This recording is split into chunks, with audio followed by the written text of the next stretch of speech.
Brasil 247. Boa tarde para todo mundo. Estamos aqui no feriado, mantendo esse esforço de comunicação para a gente conversar sobre os assuntos do Brasil, para a gente compartilhar os nossos pensamentos, os nossos dramas, os nossos meios, mas também a nossa disposição de resistir à barbárie e a tudo que ela representa. A Amanda Rodrigues não pôde estar conosco hoje. Ela está num evento com o ex-presidente Lula em Natal.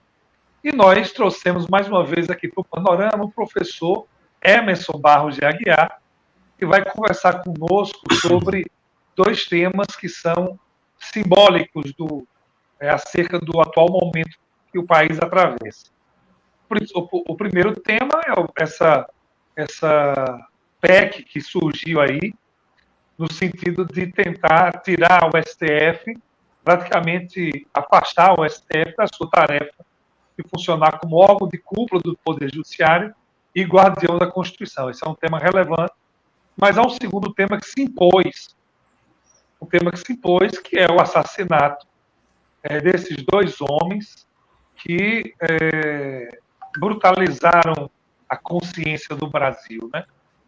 O assassinato de Dom, o assassinato de Bruno, que também simbolizam algo que faz parte dessa etapa pouco civilizada na história do Brasil, na qual nós estamos inseridos, né?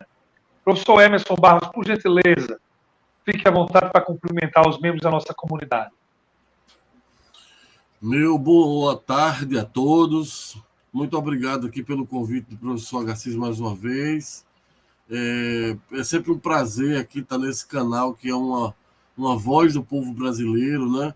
Um canal onde a verdade, a liberdade tem a oportunidade de combater as fake news, tem a oportunidade de ser uma voz contra a mídia hegemônica, contra esse modo fascista, né, de veicular as notícias, pasteurizado, né?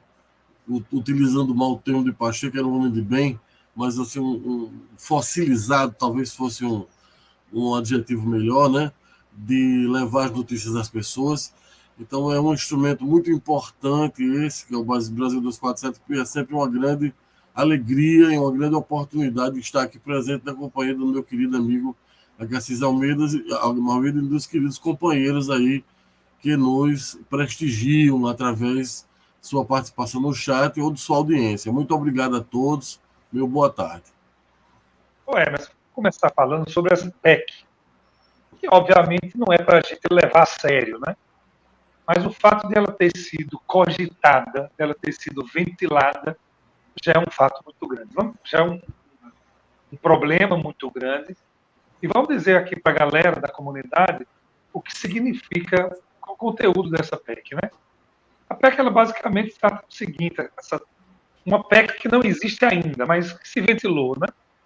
Ela dizia o seguinte, olha, caberia ao Congresso Nacional, basicamente é isso, caberia ao Congresso Nacional se manifestar sobre as decisões do Supremo Tribunal Federal que não fossem tomadas por unanimidade. Os detalhes, como é que seria, aparecer um texto menos pior depois, é pouco importa. E o que interessa é a ideia. Essa iniciativa, Emerson, ela tem um carimbo bolsonarista estampado na testa, porque essa é uma iniciativa que procura eliminar o Supremo Tribunal Federal do sistema de divisão de poderes, porque o Supremo se situaria, ou situar-se-ia, para a gente lembrar a época fúnebre do governo Temer, né? Então, o Congresso Nacional iria se posicionar acima do Supremo Tribunal Federal. Porque, logicamente, o bolsonarismo tem dois instrumentos no Supremo que são capazes de garantir que as decisões nunca sejam unânimes. Tem dois ministros que rezam e defendem a cartilha bolsonarista. Então, basicamente, o Supremo estaria sendo eliminado da divisão e do equilíbrio dos poderes, deixando esse papel ao Congresso Nacional. Isso aí é um golpe às claras e na cara de todo mundo, Emerson. Gostei da sua lembrança do nefasto Temer, que além de interpretar muito mal a Constituição, bom, bem apenas na sua conveniência e do seu grupo, né? Empregava pessimamente a mesóclise e como, como aquele intelectual de província, né? Uma espécie de professor Astromar, né? Para impressionar aqueles que não têm nenhuma cultura e se impressionavam com aquilo, né? É impressionante. Mas falando desse arremedo de projeto de emenda constitucional, é uma coisa preocupante, professor Garcia. Primeiro, foi proposto, né, pelo Centrão, que arregimenta uma quantidade muito grande de parlamentares. Como o próprio disse o demônio do Planalto, o psicopata do Planalto, ele disse: eu sou Centrão. De fato é, enquanto ele estiver lá regando, né, o Centrão com aquilo que o Centrão gosta, que é o faz-me rir, cargos, tiver o Diário Oficial na mão, ele é Centrão e o Centrão é ele, né? E, e veio do Centrão essa proposta através do deputado Domingos Sávio, que é do PL de Minas Gerais, né? Centrão raiz, bolsonarista raiz, essa proposta absurda que fere um dos maiores consensos da contemporaneidade, que está em torno daquilo que foi proposto por Montesquieu, que é a divisão dos três poderes, a qual a humanidade chegou depois de experimentar inúmeras maneiras, né, de governar. E se chegou a esse consenso precário, né, que é necessário que haja três poderes que funcionem de uma maneira autônoma, né? Agora mesmo a União Europeia está processando a Polônia porque o Poder Judiciário polonês está submetido ao Executivo. E a Polônia está sendo sancionada, né? Então corre o risco até de deixar a União Europeia, se não corrigir esse problema, né? E nós queremos produzir esse problema aqui, quer dizer, nós não, os satanases, né, que ventilaram essa possibilidade, esses cães do inferno, que você sabe que eu, para adjetivar esse pessoal, é na mesma hora, né? Vão chamar as pessoas e coisas e demônios e cabras safados pelo nome deles, né? É o que são. Então, esses golpistas do inferno, essas pessoas que desrespeitam a Constituição, esses traidores da pátria, né? Esses canalhas, como diria Ulisses Guimarães, porque quem desrespeita a Constituição, quem vai contra a Constituição, é traidor da pátria. A gente tem que resgatar doutor Ulisses, né? Que eu acredito que é uma figura que devia ser mais reverenciada, devia ser resgatada, sobretudo em momentos como esse. Eu quero até bater agora a bola para o nosso querido Garcês Almeida, falar um pouco do resgate de figuras como o doutor Ulisses Guimarães, nesse momento de profundo desrespeito com a Constituição brasileira. Eu diria até que resgatar Ulisses Guimarães hoje é fundamental. Agora, levar a mensagem de Ulisses para o atual Congresso Nacional é atirar pérola aos porcos. Ah, sim, com certeza. Porque a situação, o problema do Congresso atual é que o Congresso se deixou contaminar pela perspectiva bolsonarista, que não é uma perspectiva conservadora. Não se trata, mas é uma perspectiva de rapinagem brutal. Isso. Você veja, Emerson, que o deputado que propôs, que está mexendo aí, tentando levar adiante essa proposta de emenda constitucional, esse deputado ele diz que já conta com 50 assinaturas. Muito preocupante, é um número, eu vi, é um número 50. Muito preocupante, né? E ele disse o seguinte, ele disse também, é o deputado Domingos Sávio, e ele disse também que não está conversando com as lideranças dos partidos a respeito, está conversando com os parlamentares individualmente. Parece que eu estou vendo o discurso já qual é. Rapaz, a gente vai ficar submetido a esse Supremo, exato, eles fazem o que querem conosco. Então, vamos dar um jeito nisso. A gente faz uma proposta aqui um pouco esdrúxula, mas eles têm que chegar a um tipo de consenso, a gente consegue domar um pouco o Supremo. Eu imagino, se eu fosse uma mosquinha, eu queria estar aí para acompanhar esse diálogo, e me parece que o diálogo seguiria um caminho parecido. É importante lembrar que para uma proposta de emenda constitucional avançar na casa, é preciso ter 171 assinaturas. Eu não acredito que ela avance. Mas o fato dela estar colocada, eu vi analistas conversando e concordo, o fato dela estar colocada demonstra a pressão que o Congresso Nacional e o bolsonarismo estão fazendo contra o Poder Judiciário, contra o Supremo Tribunal Federal. Sim. É uma provocação, né? É uma provocação. É uma provocação, uma tentativa de emparedar o Supremo para chegar a algum tipo de acordo que ninguém sabe qual é. Exatamente. Eu vi aqui também, eu vou até ler para a comunidade, para o pessoal aqui, ó, uma notícia de ontem. Uma fala do deputado Domingos Sara. Em hipótese nenhuma, quero tirar poderes do STF. Eu defendo de forma vigorosa a independência do STF. Escuta isso. Quando apresento uma proposta dessa, estou valorizando a Suprema Corte. Isso me lembra, sabe o que, Emerson? Aquele cidadão que chega no aeroporto com a sua mala, aí um camarada furta a mala. Por que você fez isso? Eu fiquei com pena daquele turista que estava carregando uma mala tão grande. Aí eu resolvi tirar a mala dele para ele poder ficar mais feliz, mais leve, para ele poder curtir a viagem de forma mais tranquila e adequada. É de um cinismo que a gente não vê faz tempo. De uma canalice, né? De uma canalice. E a liderança do governo apoia. Quer dizer, o governo apoia essa proposta de emenda que está na linha do presidente Bolsonaro, de atacar o STF, de atacar as instituições. Eu tenho certeza que isso foi uma encomenda do Planalto, né? Essa ideia provavelmente nasceu em algum gabinete do ódio, né? Eu acho que não é só um. A essa altura, todos os compartimentos do Planalto estão contaminados pelo ódio. Então, do banheiro até a cozinha do Planalto, tudo ali é gabinete de ódio, né? Então, essa ideia provavelmente surgiu lá e foi encomendada, né, para o deputado, que ele foi o portador dessa ideia e dessa iniciativa. Mas essa é a típica ideia que surge lá dentro do Planalto, né? Quer dizer, o camarada é só o mensageiro, Emerson? Justamente, ele é o emissário do Planalto para movimentar lá no Centrão essa PEC que pretende revogar medidas do Supremo.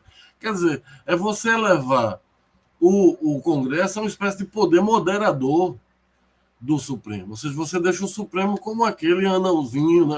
Bom, eu acho que eu estou falando que é alguma coisa politicamente incorreta, mas como aquele poder precário, né? Como aquele poder que precisa da autorização de outro poder, né? Um poder menor para poder funcionar, porque senão ele não tem autonomia suficiente para agir como deveria agir, né? Então, como é que funciona um país sem um poder judiciário autônomo, né? Sem um Supremo que efetivamente não seja censurado pelo Congresso, né? E o Supremo ele tem a palavra final na interpretação da Constituição. Aí, depois dessa palavra final, vai haver uma outra palavra final, da parte de quem? Do Congresso, dominado pelo Centrão, né? Então, é algo extremamente preocupante, sobretudo quando você fala, e eu já tinha lido essa informação também, que 50, né, desavergonhados de cara aprovam isso. Então, se a gente chega aí a 177, 71 ou 177, eu não sei bem, assinaturas que transformariam isso num projeto de emenda constitucional que promoveria o país ao achincalhe internacional, né?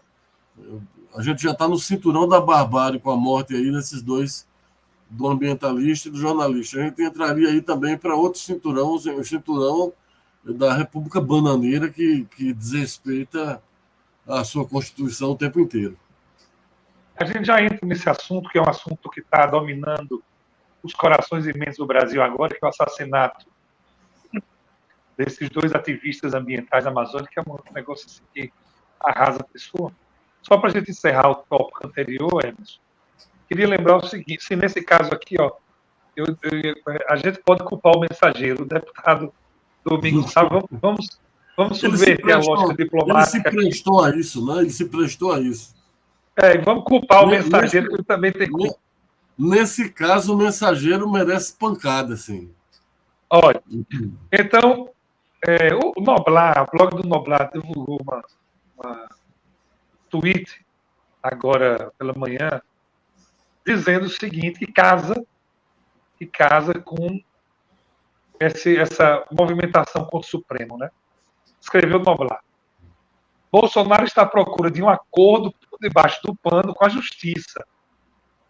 Topa aceitar o veredito popular, seja qual for, desde que em caso de derrota não seja preso nem seus filhos. Rapaz, primeiro o seguinte, Hermes, para o camarada negociar uma coisa dessas, você tinha que estar no Brasil de meados do século XIX. Segundo, Bolsonaro não tem nada para oferecer em troca. O que ele tem para oferecer em troca, na prática, é 8 dias de confusão no Brasil após a eleição de Lula. É isso que ele tem para oferecer ao Brasil. Uma confusão que vai demorar 8 dias.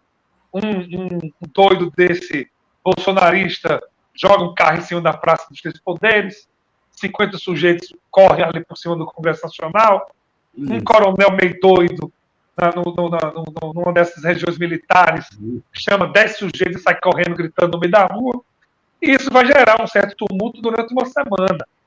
É basicamente o que Bolsonaro tem a oferecer é o seguinte, olha, se vocês deixarem de lado todos os absurdos que eu cometi durante o meu governo, todo o incentivo à criminalidade, toda incitação ao ódio, toda incitação ao crime, se vocês esquecerem tudo isso, esquecerem as milhares de pessoas que morreram por minha irresponsabilidade, se vocês esquecerem essa crise que simplesmente destruiu o Brasil, quer dizer, foi o golpe de misericórdia depois da era Temer, né? Porque Michel Temer fez tanto mal ao Brasil que a gente pode falar numa era de desastre. Exato. Então, pronto, me perdoem por tudo isso. O que eu tenho, fora a morte de Marielle, que não está explicado, o relacionamento com aqueles milicianos malucos e tal, tudo bem. Agora, o que é que eu tenho para oferecer? Vocês esqueçam tudo isso. Eu vou evitar que 300 pessoas do Brasil, espalhadas pelo Brasil, fiquem bêbadas e comecem a correr no meio da rua, como esse doido que atuou aí, não sei aonde, com um drone, não lembro aqui, acho que foi em Minas Gerais, não lembro, com um drone agrícola, em que ele soltou dejetos humanos, tentando acertar um pessoal que assistiu um encontro do ex-presidente Lula com o povo. Então, é isso que ele pode evitar. Qual é a solução? A solução não haverá acordo de nenhuma natureza. Exato. Não haverá nenhum acordo. Essas 300 pessoas vão ser todas processadas. E o caminho deles está traçado. O caminho deles é o caminho que foi trilhado, Emerson, nos Estados Unidos, quando aquele camarada portando 2 chifres simbolizou a invasão ao Capitólio. Essas 300 pessoas vão passar por isso. Olha, assim, você sabe como foi que eu apelidei aquele cara lá? Não. Nazi Mato Grosso. Nazi Mato Grosso? Tá bom. Eu achei ele parecido assim com aquele estética da Tropicália, tá entendendo? Dos anos 70. Ele usava aquele chapéu dos Búfalos d'Água lá do Fred Flintstone, né? Da Irmandade do Búfalo d'Água, e com aquele dorso desnudo, né? Eu achei parecido ali com alguma coisa lá dos Secos e Molhados. Aí eu apelidei de Nazi Mato Grosso. Ele pegou o que havia de melhor na estética dos anos 70 e subverteu, aplicando a essa perspectiva autoritária e antidemocrática nos Estados Unidos. Para a gente falar agora, que esse tema é o tema da semana, que é o assassinato desses 2 militantes, do jornalista, do servidor da FUNAI, de Bruno e de Dom. Eu queria começar citando a mim próprio, uma coisa que eu não faço nunca, mas hoje eu faço questão de fazer essa referência a mim mesmo. Então, o que foi que eu postei no Twitter e que, para mim, simboliza o momento que nós estamos vivendo no Brasil.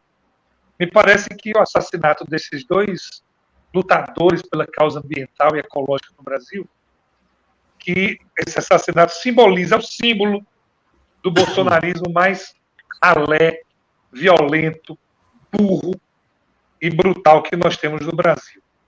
Eu escrevi apenas o seguinte, Emerson. Escrevi o seguinte.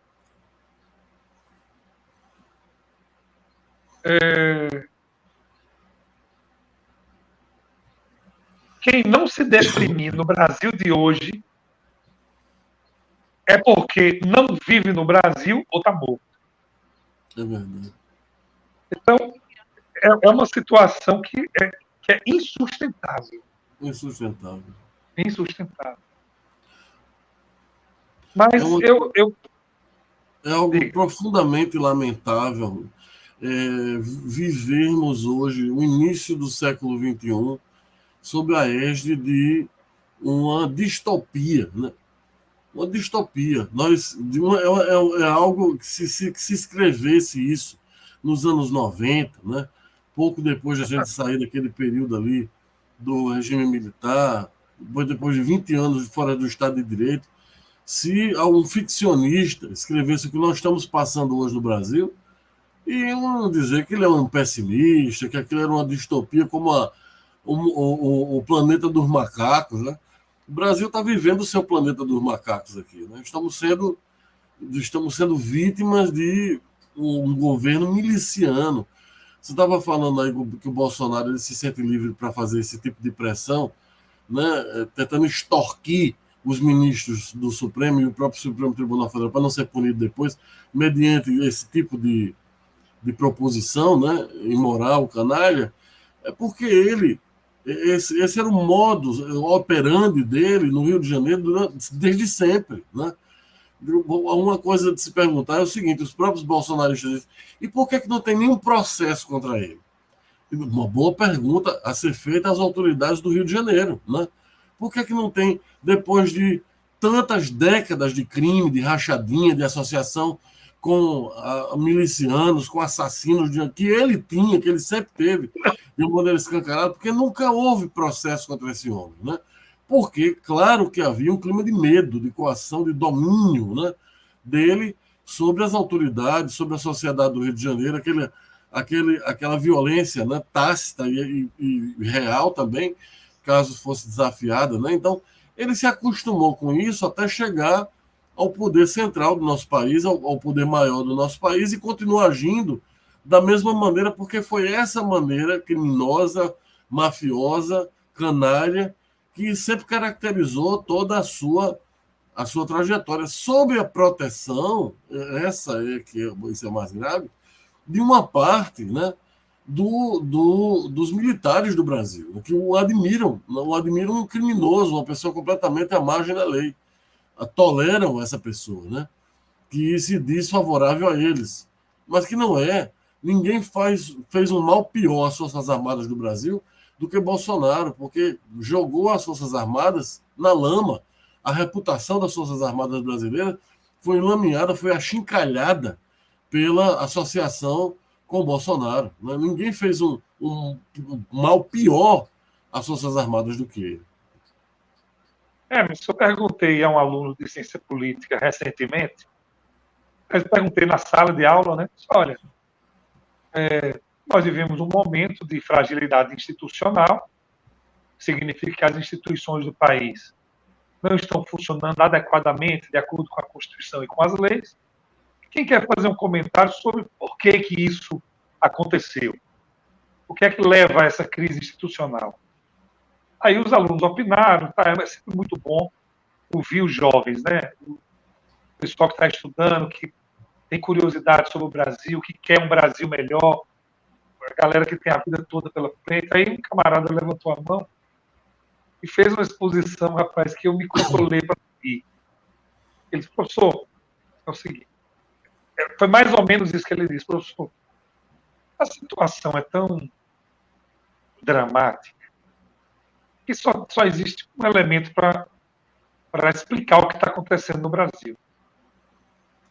É que nós fomos invadidos pelos reptilianos.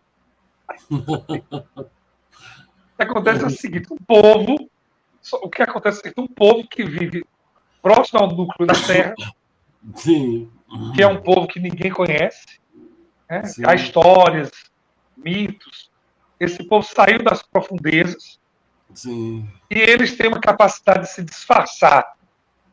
Então, eles veem a superfície e tal, e eles encontraram no Brasil Hum, um local onde eles podiam atuar. Eles se disfarçam de seres humanos e, após a Era Temer, vieram para cá.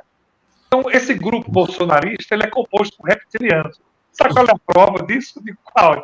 sim. São essas cirurgias que o presidente Bolsonaro tem que fazer de vez em quando para poder adaptar essa, essa roupa humana dele. E o senhor pode olhar que Sim, a pele dele é a pele dele. Quando ele está sem sim. maquiagem, é uma pele escamosa. Aquilo é porque ele está voltando às suas origens reptilianas. E, Anderson, só posso concluir o seguinte, depois dessa brincadeira do aluno. Né? É Uhum. brutal a quantidade de loucura que existe no Brasil. Ei, De gente completamente despirocada, louca.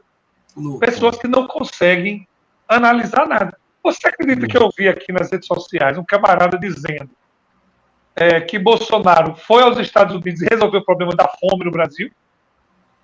É impressionante, né? Ele conta com esse nível de ignorância. Eu não acreditei, como muitos eu acho que não acreditaram, quando a candidatura desse homem se viabilizou. Porque eu o conhecia como homem que ameaçou Fernando Henrique de morte, que ia fuzilá-lo, que desrespeitou a família do deputado, né? Que foi morto durante a ditadura militar, cuspindo, inclusive, na placa dele. Quer dizer, um homem abaixo de qualquer conceito, um canalha, né? E que caiu no gosto de pessoas desavisadas ou incivilizadas ou cheias de ódio, né? E acabou na presidência da República aí como desastre absoluto que é para o Brasil, para o projeto de civilização que é o Brasil, né? Você vê que essa morte desse ambientalista e nacionalista é um epifenômeno, né, de todo esse processo que nós estamos vivendo. Primeiro porque os mártires amazônicos, né, são inúmeros, são incontáveis. Né? Quantos ribeirinhos, né, quantos indígenas, né, quantos seringueiros, quantos povos, membros de povos da floresta, são mortos diariamente, né, por garimpeiros ilegais, né, por grileiros, por latifundiários, né, por proprietários de terra, por pecuaristas, e milicianos, né? E nada é feito. Se a gente pudesse fazer um Monte Rushmore no Brasil, né? Com 4 símbolos desses centenas de milhares de mortos, né? Que tentam defender lá a nossa fronteira amazônica contra a ganância terrível, né? Daqueles que vendem o país, que rifam o país e as suas riquezas o tempo inteiro, né? Embrulhados na bandeira nacional ou até fardados, mas são traidores da pátria, porque fazem aquilo que os traidores da pátria fazem, entregam a pátria, né, em troca de um salário, em troca de trocados, ou em troca de muito dinheiro. Né? Se pudéssemos fazer esse monte de Rochemore, a gente teria lá Chico Mendes, a gente teria lá Dorothy Steng, a gente teria o Bruno Pereira e o Dom Phillips nesse monte Rochemore amazônico, né? Porque eles, apesar da Dorothy Steng ser norte-americana e Dom Phillips ser inglês, foram verdadeiros patriotas brasileiros, que defenderam esse nosso patrimônio, esse nosso jardim de Deus, esse nosso oceano verde, contra a ganância, né? Nacional e internacional, que quer depredá-la, que quer destruí-la, que quer colocá-la a serviço do capital. Aquilo ali só está de pé ainda porque esses heróis deram as suas vidas para defender. Nesse governo nunca houve uma depredação maior, nunca houve uma destruição maior, nunca houve uma desmobilização maior da fiscalização na região amazônica. Né? Então, nós estamos testemunhando uma era de muita tristeza, né? De muita destruição ambiental E nesses momentos mais trevosos é que surgem os mártires, é que surgem os profetas das causas, né? Sendo os dois mais recentes, o Dom Phillips e o Bruno Pereira. Tem um vídeo comovente, né? Que viralizou ele cantando uma canção indígena, né? Quer dizer, um homem profundamente integrado, um indigenista, que conhecia a vida da região, que defendia o nosso país, porque defender a cultura indígena, defender a floresta, é defender o Brasil, o que o Brasil tem de mais verdadeiro, de mais autêntico, né? E não destruir aquilo tudo sem saber quais riquezas que existem ali, a quantidade de possibilidades de cura da AIDS, de cura do câncer, de, de erradicação da fome, que existem naquela enciclopédia vegetal que é a Amazônia, né? E antes que nós tenhamos acesso a tudo isso, tudo aquilo pode virar cinza, né? nas patas dos dragões mecânicos que destroem cotidianamente esse nosso patrimônio e de maneira irreversível. Mas aí você vê que o governo Bolsonaro ele não é um governo só conservador. Ele é um governo ultra-reacionário. Isso. Então, o que você vê com essa política? A política está... Porque, na verdade, o que levou ao assassinato de Bruno Fernandes e de Dom Phillips foi, na verdade, o incentivo que aquelas pessoas que exploram criminosamente a Amazônia, é um incentivo que vem do governo. Pode fazer. Essa autorização que empodera. Exatamente. Eles são ultra-reacionários porque essa perspectiva de dizimação da Amazônia, de dizimação dos povos indígenas, é uma perspectiva dos séculos XVI, XVII e XVIII no Brasil. Ela é dos séculos XVI e XVII. Até no século XVIII a situação já começava a se modificar um pouco. Então eles são ultra-reacionários. As pessoas, quem foi que mandou matar? Vão encontrar quem mandou matar, porque os assassinos aí são assassinos internacionais, né? Mega profissionais. Vão contar rapidinho. Quem foi que mandou matar? Quem mandou matar? Um idiota daqueles, um garimpeiro maior e tal, uma figura sem nenhuma expressão, pode ficar certo. Agora, o que está por trás, de verdade, não são esses criminosos que mataram os dois, covardemente, e nem mesmo os mandantes, a não ser que a gente tenha uma surpresa que esse mandante seja uma figura proeminente de algum, mas eu não acredito. Esse mandante, eu conheço esse tipo de gente, esse mandante aí vai ser um fazendeiro, vai ser um madeireiro, vai ser um garimpeiro maior, né? Porque o garimpeiro, as pessoas pensam, mas o garimpeiro não tem direito de ganhar a sua vida. Não, amigo. Gente, o pequeno garimpeiro, não tem um papel a desempenhar nesse sistema, não. São garimpeiros de relevos que destroem a Amazônia. Corporações, não? Corporações, não tem pequeno garimpeiro, não. O pequeno garimpeiro aí é explorado, o garimpeiro artesanal é explorado por essa gente, vive miseravelmente. Ou morto também, né? Se ele insistir na garimpagem sozinho, ele é morto, ele é roubado, ele é assassinado, né? Ou seja, é realmente um sindicato do crime. A gente vai encontrar, por trás das pessoas que praticaram esse ato, aí nós vamos encontrar um empoderamento que o governo Bolsonaro deu para todo tipo de criminalidade na Amazônia. Então, é um trabalho sistemático. É a depauperação do IBAMA, retirada de recursos da Polícia Federal, afastar agentes do IBAMA e da Polícia Federal que atuavam no controle ao tráfico ilegal de madeira, do desmatamento ilegal e por aí vai. É o fato de o presidente dizer o tempo inteiro que apoia os garimpeiros, que ele mesmo gostava de garimpar. Então, é um conjunto de ideias que faz com que o camarada que está na ponta, que não é uma pessoa muito criativa, que não tem grandes luzes, né? É um garimpeiro desses aí que controla 30 balsas de garimpo legais. Não é o homem mais sofisticado que você vai conhecer na sua vida. Esse camarada entende a mensagem como sendo: pode fazer o que você quiser, pode invadir as comunidades, mate os indígenas, não tem problema nenhum. E nós, governo, vamos proteger vocês.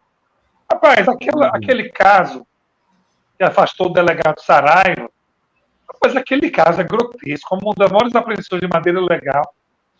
E aí vários parlamentares interferiram com a finalidade de liberar a madeira, que era sabidamente uma madeira ilegal, e fica por isso mesmo. E é normal que façam isso no governo Bolsonaro. É um governo que está tirando a presença do Estado brasileiro da Amazônia, a presença boa. Quer dizer, o Estado como o Estado que oferece proteção às fronteiras, o Estado que protege as comunidades indígenas, o Estado que evita a criminalidade e o Estado que também distribui bem-estar social e protege o meio ambiente. Então, o bom Estado está sendo retirado. O Estado bom está sendo retirado. E o que eles querem, o que o governo Bolsonaro quer, e é um projeto até geopolítico da cabeça mofada de alguns militares remanescentes aí da ditadura, é que eles querem de todo jeito povoar a Amazônia, porque acham que povoar a Amazônia é uma forma de garantir a soberania nacional. Esse pessoal aí, Emerson, é minoria. O que a galera quer mesmo é ganhar dinheiro, esculhambar o esquema. É esculhambar tudo e incentivar a criminalidade, achando que esse pessoal é o pessoal que vai respaldar politicamente essa mamata que eles têm no governo Bolsonaro. É uma situação muito delicada e o país todo tem que estar atento à movimentação dessas investigações, mas lembrando que não é preciso investigar o empoderamento de Bolsonaro ou do governo Bolsonaro, o empoderamento que ele tenta promover em relação a esses criminosos, não que ele fala o tempo todo. Não é preciso investigar, você só precisa investigar qual foi o dia, qual foi a hora e através de que veículo ele se manifestou, incentivando a criminalidade ambiental na Amazônia. Sem dúvida. Você se lembra do dia da grande queimada lá, que os apoiadores dele resolveram comemorar, né? Queimando a Amazônia, né? A fumaça chegou até as grandes cidades. Ou seja, hoje, infelizmente, a região amazônica é uma espécie de faroeste, sem nenhuma lei, porque toda a rede de fiscalização e de proteção ela foi desmobilizada completamente, inclusive, as ONGs, porque todas as ONGs que recebiam incentivo governamental e dinheiros governamentais deixaram de receber esse dinheiro, né? E se criou dificuldades, inclusive, para ONGs internacionais, ou seja, é um projeto, claro, de empoderamento da criminalidade na região amazônica.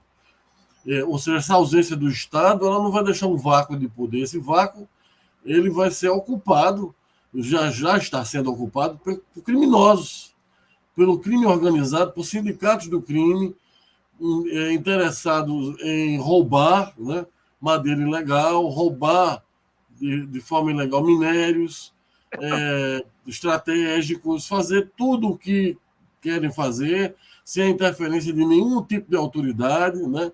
E, pelo contrário, sob a proteção do poder que deveria combater e fiscalizar os abusos, as atrocidades. Ou seja, hoje a gente tem uma população amazônica praticamente desassistida, vítima e à mercê de quadrilhas, né? Quadrilhas que se sentem empoderadas pela presença desse desgoverno, né? Na frente do Estado brasileiro. Ou seja, o Estado brasileiro ele foi desmontado daquilo que tinha de melhor, né? Isso não é nem liberalismo, nem sequer neoliberalismo, isso é banditismo e bandidagem da mais baixa categoria. Porque é o que esse indivíduo é, um criminoso, um chefe de quadrilha, um chefe do sindicato do crime, esse psicopata, esse sociopata que está à frente do nosso país. E que pratica esse tipo de desmonte para favorecer os seus comparsas, né? Que estão presentes em áreas diferentes em todo o país, lá na região amazônica, destruindo tudo, o meio ambiente, matando as pessoas que tentam defendê-lo, né? Exonerando os homens de bem que estão presentes na Polícia Federal, que tem homens de bem que eu conheço, né? Exonerando as pessoas, os funcionários de carreira do IBAMA, da FUNAI. Esses órgãos hoje estão todos dominados por pessoas da confiança dele, militares da confiança dele, né? Eram cargos muitas vezes civis Então, o que é que nós temos? Nós temos uma região que é hoje uma terra de ninguém, a região amazônica. Né? Nunca se desmatou tanto, nunca se matou tanto, nunca se poluiu tanto, nunca o mercúrio se misturou tanto à água do rio, nunca a região foi tão ameaçada, nunca a região esteve tão desprotegida. Eu não sei se você já viu, Agassiz, tem um vídeo que mostra o Dom Phillips perguntando a Bolsonaro apenas entre eles a múmia de Frankenstein. Não sei se você conhece a múmia de Frankenstein. Você conhece?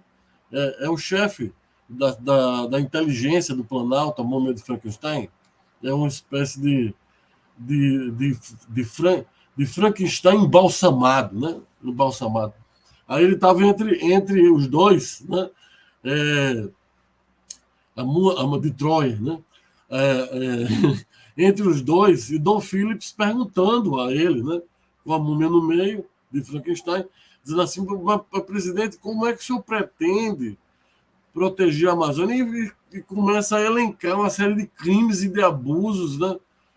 E a resposta dele foi a mais cínica, a mais canalha possível, dizendo ao Dom Phillips, que estava na mesma mesa que ele: primeiramente, que vocês têm que entender que a Amazônia é brasileira, não é de vocês, né? Quer dizer, é uma resposta cínica, uma resposta canalha, porque ele não acredita nisso. Ele acredita em entregar a Amazônia a quem pague melhor para ele. Ele, inclusive, em campanha, disse: somente um ignorante, um imbecil acha que a Amazônia é nossa. A Amazônia não é mais nossa. Mas é de quem? Ele sabe de quem, para quem ele quer dar a Amazônia? Para os Estados Unidos, para as grandes corporações internacionais que têm nos Estados Unidos a sua força de proteção. Não é o povo norte-americano que é vítima também, não é o povo norte-americano. Nós não devemos ter antipatia contra o povo norte-americano. É para as grandes corporações internacionais que usam as Forças Armadas dos Estados Unidos como se fosse uma milícia privada. É para esses que Bolsonaro quer reservar a Amazônia e as riquezas da Amazônia todas, né? E ele respondeu dessa maneira canalha ao Dom Phillips, que o perguntou assim, isso há 2 anos atrás. Entre ele e o Dom Phillips estava somente a múmia de Frankenstein. Mas, quando você fala, um negócio que é interessante é o sistema de inteligência do governo Bolsonaro, né? Mas Inteligentíssimo, né? eu nunca vi uma inteligência tão seletiva.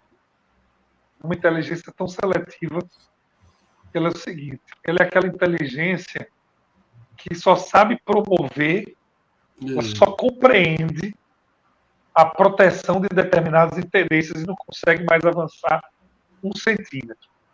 Exato. Eu me lembro do caso da Aerococa, que ninguém fala mais, né? Não. Mas como é que o avião presidencial pousa na Espanha e um militar desce com uma pasta com 50 quilos de cocaína? Esse camarada é preso na Espanha, é condenado na Espanha e diz que não pode contar nunca de onde veio aquilo, senão ele vai ser morto.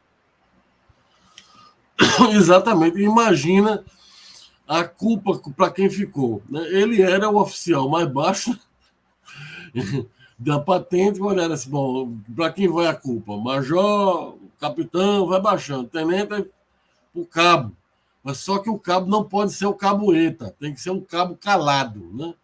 Para sempre, né? E esse cabo está lá calado na Espanha. Se ele abrir a boca, né? Aí, agora você vê, Agassiz, tudo isso tem uma causa auxiliar, né? Nós sempre estamos falando disso. Você vê que o artigo 142 da Constituição Federal, ele fala lá das Forças Armadas, e é ele que fala que por iniciativa de qualquer dos poderes, né, as Forças Armadas podem garantir a lei e a ordem. E as Forças Armadas têm uma exegese, né, uma interpretação disso muito particular. Como se eles tutelassem a democracia, como se eles tutelassem o Estado. Né? Então, essa parte de polícia iniciativa de qualquer um dos poderes, se um dos poderes for um poder fascista, como no caso é o poder executivo agora, né, que tem um desgoverno fascista, então eles embarcam no fascismo também, usam isso como desculpa para tutelar todo o Estado brasileiro, porque essa é a visão. Qual é a cura para isso? A cura para isso, eu acredito, né, humildemente, que primeiro, né, que eu acredito que esse artigo 142 tem que ser revisitado, por uma reforma constitucional, para deixar claro e explicitar qual é o papel das Forças Armadas, que elas estão subordinadas completamente, né, aos poderes, né, e deixar isso bem claro, sem margem nenhuma para esse tipo de distorção. Agora, uma intervenção na formação militar que esses oficiais recebem, né? Porque minha impressão é que desde sempre eles recebem uma formação fascista e antidemocrática, que faz com que a maioria deles, né, tenha a tendência a uma tendência antidemocrática e a uma adesão a essas teses fascistas.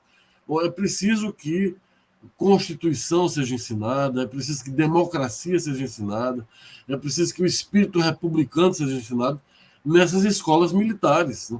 Você concorda com isso? Como um dos antídotos para esse tipo de situação que nós vivemos hoje. Eu concordo. As Forças Armadas no Brasil hoje são completamente inúteis e estão comprometidas com o desmantelamento institucional que nós vivemos, com exceção. Sobretudo esse pessoal que está no governo Bolsonaro aí não representa nada do que a Constituição e a democracia precisam. As Forças Armadas devem começar do zero no Brasil, do zero, ou deixar de existir. Começar do zero é mais fácil. Começar do zero significa o seguinte: primeiro, você tem toda a razão, é reestruturar todo o currículo, todo o grupo de professores, essa história de agulhas negras, armando, isso tudo tem que ser revisto para a formação de oficiais das Forças Armadas comprometidos com o Estado Democrático de Direito. Esse é o primeiro fator. Segundo fator, os militares têm que ser profissionais. Não precisa ter milhares e milhares e milhares de militares. Exato. Mas os militares têm que ser profissionais, têm que ganhar muito bem obrigado e têm que ser verdadeiros agentes do Estado brasileiro. Que compreendam e defendam o Brasil. Compreendam a Constituição, compreendam a democracia e defendam o Brasil. Esses são os militares que nós precisamos. Esses aí, esses que estão colocados, esse aqui, ó. A gente estava falando sobre esse rapaz, sobre o sargento que levou a cocaína. A Justiça Militar condenou o sargento a 14 anos e meio de prisão. Certo? Cadê as pessoas envolvidas? Cadê o resto? Quer dizer, o sargento foi boi de piranha, o sargento foi a mula, né? Que carregou a cocaína, mas quem deu essa cocaína aí? Quem permitiu que ele entrasse num avião presidencial, na comitiva do presidente Bolsonaro, com 39 quilos de cocaína, que as pessoas dizem que, na verdade, são 40 e esse quilo aí subiu para outro lugar. Que ninguém manda encomenda de 29, de 39, né? Isso é para encomenda fechada. Esse daí foi o que escapou para cheirarem. Aí você veja, é preciso reformular tudo isso. E os militares, as Forças Armadas do Brasil, têm um papel inafastável, indispensável para a instalação do estado de caos que nós vivemos hoje. Foi o comandante-geral do Exército ameaçando o Supremo Tribunal Federal, foi o ministro da Defesa ameaçando o Congresso Nacional, foi aquela ridícula, grotesca e divertida também demonstração de força dos blindados do Exército em Brasília. Não sei se tu te lembras que o pessoal apelidou de Fumacê. Contribuiu muito para o controle da dengue no Distrito Federal, que eu acho que deve ter sido uma das menores incidências, né, de dengue no Distrito Federal, depois do Fumacê lá, promovido pelo diesel, né? Então é preciso domesticar as Forças Armadas brasileiras e não tem caminho simples, não. Os que são golpistas que estão em cima têm que ir para a reserva. Exato. Quando o Brasil retomar sua viabilidade democrática, esse pessoal todo tem que ir para a reserva imediatamente. Foi golpista, é reserva. Os que praticaram crimes, expulsão. Exatamente. Não tem como, Veja não só. tem que trabalhar Veja na base, Emerson, para que uma base seja democrática. Tem que ir lá nas agulhas negras ver o que está acontecendo lá. Exatamente. Veja a gravidade dessa frase, professor Garcês. Homem armado não ameaça. Diz um general contra um poder, né? Quer dizer, a arma desse homem é uma arma comprada com dinheiro público, né? A ação desse homem é uma ação disciplinada pela Constituição brasileira. E ainda assim ele transgride tudo, diz uma frase dessa, não é punido, é aplaudido pelo Poder Executivo. Quer dizer, isso é algo de... Não é só de república bananeira, não. Eu acredito que aí a gente volta séculos na civilidade, né? Séculos na própria formação dos estados. Porque isso é coisa eu acho que no período feudal, né? São daqueles senhores, daquelas casas aí que estão se digladiando e fazem o que querem. Ou seja, é algo profundamente vergonhoso e profundamente perigoso para qualquer Estado democrático de direito, né? Uma ameaça constante. Paira essa espada sobre a cabeça da democracia, sobre a cabeça da institucionalidade no Brasil, que é esse tipo de concepção completamente equivocada que alguns militares têm do seu papel e que precisa ser corrigida, né? E isso não aconteceu porque o Brasil, contrariamente, diferentemente do que ocorreu em outros países, não cumpriu com o seu papel de corrigir os excessos que houve durante os períodos de governo militar. Ninguém foi preso, ninguém foi punido, os torturadores, os abusadores, os ladrões continuaram todos soltos, né? A chamada anistia ampla, total e restrita, né? Que foi extremamente conveniente e que não fez esse encontro de contas entre a civilização e a barbárie, né? Que foi perpetrado durante esse período. E volta a barbárie agora empoderada. Volta a barbárie envaidecida. Volta a barbárie escancarada e orgulhosa, né? E querendo reviver, né? O seu período de auge. E tem um problema que vai nos atrapalhar um pouco, que é o seguinte: algumas pessoas que estão em posições de comando no Brasil têm uma experiência muito ruim da época autoritária no país, da ditadura de 64, que é a ditadura mais recente nossa, e esse país tem medo das Forças Armadas. Acredita que as Forças Armadas têm algo a fazer, mas não tem, não.